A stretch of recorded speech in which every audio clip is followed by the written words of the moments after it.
నేను మొన్నే చెప్పా, అమరావతి ఎదుగుదల హైదరాబాద్కి దెబ్బ. క్రిందటిసారి గతంలో అమరావతి ప్రారంభమయ్యాక హైదరాబాద్లో వెంచర్స్కి బాగా దెబ్బ తగిలింది.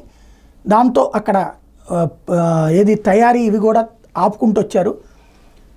తర్వాత కాలంలో ఎప్పుడైతే జగన్మోహన్ రెడ్డి అధికారంలోకి వచ్చి 3 రాజధానులు అన్నాడో, ఇక్కడ డబ్బులు పెట్టేదని కొనాలనుకున్న వాళ్ళందరూ హైదరాబాద్కి వెళ్ళి కొనడం వల్ల ప్రగతి నగరు, మియాపూరు అటు ఇవన్నీ డెవలప్ అయినాయి. అటు పక్కన ఏది మన మణికొండ అదితో పాటుగా కొండాపూర్ ఇవన్నీ కూడా డెవలప్ అయినాయి. ఇప్పుడు మళ్ళీ చంద్రబాబు వచ్చి అమరావతి అన్నాక హైదరాబాద్లో కొనాలనుకున్న వాళ్ళు మళ్ళీ అమరావతి దారి పడతారు.